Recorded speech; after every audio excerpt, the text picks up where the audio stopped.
ಮಹಾರಾಷ್ಟ್ರ ರಾಜಕಾರಣದಲ್ಲಿ ಮತ್ತೊಮ್ಮೆ high drama ಶುರುವಾಗಿದೆ. ಶಿವಸೇನೆ ಪಕ್ಷದ ಒಳಗಿನ ಬಿಕ್ಕಟ್ಟು ಮತ್ತಷ್ಟು ತೀವ್ರಗೊಂಡಿದೆ. 2 ವರ್ಷಗಳ ಹಿಂದೆ ಶಿವಸೇನೆಯನ್ನ ಇಬ್ಬಾಗ ಮಾಡಿದ್ದ ಏಕನಾಥ್ ಶಿಂದೆ ಬಣ ಈಗ ಉದ್ಧವ್ ಠಾಕ್ರೆಗೆ ಮತ್ತೊಂದು ಬಿಗ್ ಶಾಕ್ ಕೊಟ್ಟಿದೆ. ಪಕ್ಷದ 6 ಲೋಕಸಭಾ ಸಂಸದರು ಇದೀಗ ಲೋಕಸಭಾ ಸ್ಪೀಕರ್ಗೆ ಪತ್ರ ಬರೆದು ಪ್ರತ್ಯೇಕ ಬಣವಾಗಿ ಗುರುತಿಸುವಂತೆ ಮನವಿ ಮಾಡಿಕೊಂಡಿದ್ದಾರೆ.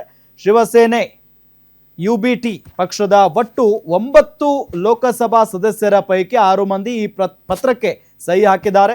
ಸದನದ ಒಳಗೆ ಠಾಕ್ರೆ ಪಕ್ಷ ಯುಬಿಟಿ ಉದ್ಧವ್ ಬಾಳಾ ಸಾಬ್ ಠಾಕ್ರೆ ಪ್ರತ್ಯೇಕ ಗುಂಪಾಗಿ ಮಾನ್ಯತೆ ನೀಡಬೇಕು ಹಾಗೂ ಪ್ರತ್ಯೇಕ ಆಸನ ವ್ಯವಸ್ಥೆ ಕಲ್ಪಿಸಬೇಕು ಅಂತ ಅವರು ಕೋರಿದ್ದಾರೆ.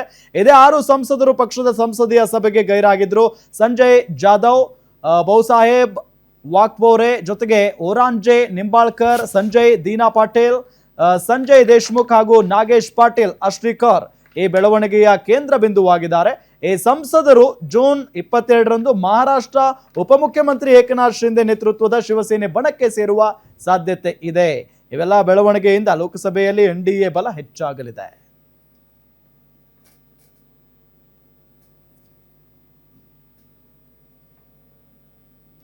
ಓಕೆ, ಈಗ ಮೊದಲು ಕಾಂಗ್ರೆಸ್ ಮುಕ್ತ ಭಾರತ ಅಂತಿದ್ರು ಬಿಜೆಪಿ ಅವರು, ಈಗ ವಿರೋಧ ಪಕ್ಷ ಮುಕ್ತ.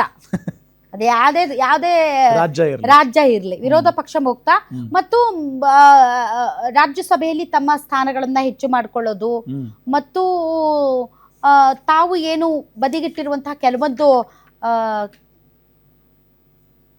ಕಾಯ್ದೆಗಳು ಕಾನೂನುಗಳು ಅವೆಲ್ಲವನ್ನು ಪಾಸ್ ಮಾಡ್ಕೊಳ್ಳೋದು, ಈ ತರದ ಒಂದು ದೂರದೃಷ್ಟಿಯಿಂದ ಬಿಜೆಪಿ ಎಲ್ಲ ಸ್ಟೇಟ್ಗಳಲ್ಲೂ ಮಾಡ್ತಾ ಇದೆ. ಬಟ್ ಮುಂದಿನ ದಿನಗಳಲ್ಲಿ ಇದು ಏನಾಗಲಿದೆ, ಈ ಸ್ಪೀಡು ಹೆಂಗೆ ಏನು ಅದ್ರ ಬಗ್ಗೆ ಚರ್ಚೆ ಆಗ್ತಾ ಇದೆ.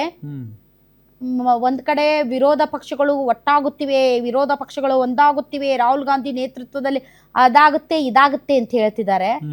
ಒಂದೊಂದೇ ವಿರೋಧ ಪಕ್ಷ ತನ್ನ ಸಂಸದರನ್ನ ಶಾಸಕರನ್ನ ಕಳ್ಕೊಂಡು ತುಂಬಾ ನಿಶ್ಶಕ್ತಿಗೊಳ್ತಾ ಇದಾವೆ.